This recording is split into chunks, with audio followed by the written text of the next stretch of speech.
In the first episode of the Pokémon anime, we're introduced to a world where these mysterious creatures exist alongside humans. The episode opens with a televised Pokémon battle between a Gengar and a Nidorino, which immediately establishes the core concept of the series: trainers commanding their Pokémon in strategic battles. This opening scene is particularly effective because it shows us the world through the eyes of our protagonist before we even meet him properly. Ash Ketchum is a 10-year-old boy from Pallet Town who is about to begin his journey as a Pokémon trainer. The episode does an excellent job of portraying his enthusiasm and immaturity. He's so excited about starting his journey that he can't sleep, breaks his alarm clock in his dream, and consequently oversleeps on the most important day of his life. This character flaw becomes a recurring theme and makes him immediately relatable and flawed rather than a perfect hero. When Ash finally rushes to Professor Oak's laboratory, he discovers that all 3 traditional starter Pokémon have already been taken by other trainers who arrived on time. We briefly see Gary Oak, who becomes Ash's rival, leaving with a Squirtle and a group of cheerleaders, establishing the competitive dynamic that will drive much of the series. The fact that Gary is Professor Oak's grandson and seems to have everything Ash wants creates an immediate rivalry. Left with no options, Ash receives Pikachu, an electric-type Pokémon who refuses to go inside its Pokeball and shows complete disdain for its new trainer. This is one of the most important aspects of the episode. The relationship between Ash and Pikachu starts terribly. Pikachu shocks Ash repeatedly, refuses to battle, and shows no respect for him whatsoever.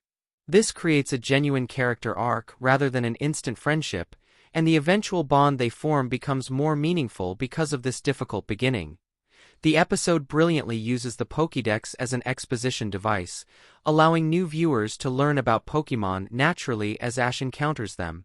When he sees a Pidgey, the Pokédex provides information about it, teaching both Ash and the audience simultaneously. This technique is used throughout the series to introduce new Pokémon without breaking the narrative flow. Ash's first attempt at catching a Pokémon demonstrates his inexperience and naivety.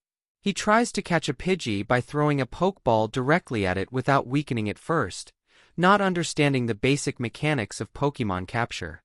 When that fails, he tries to catch it himself by throwing his jacket over it, which is both humorous and shows how little he knows despite his enthusiasm. The encounter with the Spearow is particularly significant. Ash spots what he thinks is another Pidgey and throws a rock at it to weaken it, but it turns out to be a Spearow, a much more aggressive Pokémon. This single act of poor judgment escalates quickly as the angry Spearow calls an entire flock to attack. This sequence is important because it forces the conflict between Ash and Pikachu to reach a breaking point. As the Spearow flock pursues them, Ash shows genuine courage by protecting Pikachu, even though the Pokémon has been nothing but hostile to him. He shields Pikachu with his own body, demonstrating selflessness and genuine care despite having just met. This is the turning point in their relationship. Pikachu sees that Ash is willing to sacrifice himself for his Pokémon, which earns the Electric Mouse's respect and trust. The climactic moment where Pikachu finally cooperates and unleashes a massive thunder shock attack that defeats the entire Spearow flock is both visually spectacular and emotionally satisfying. The lightning bolt is so powerful that it can be seen from far away, and it leaves both Ash and Pikachu exhausted but victorious. This moment cements their partnership and sets the template for their relationship throughout the series. The episode ends with Ash and Pikachu seeing a mysterious golden Pokémon flying overhead. Ho-Oh, though Ash doesn't know what it is at the time. This legendary Pokémon sighting adds a layer of mystery and wonder to the world, suggesting there are rare and powerful creatures beyond the common Pokémon.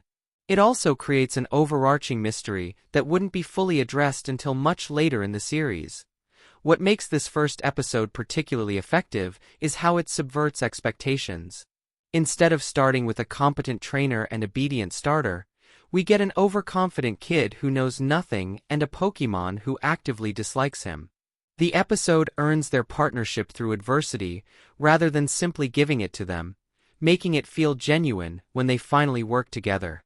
The animation quality, especially during the Spearow attack sequence, is notably higher than many later episodes, giving this premiere a cinematic quality that helps hook viewers.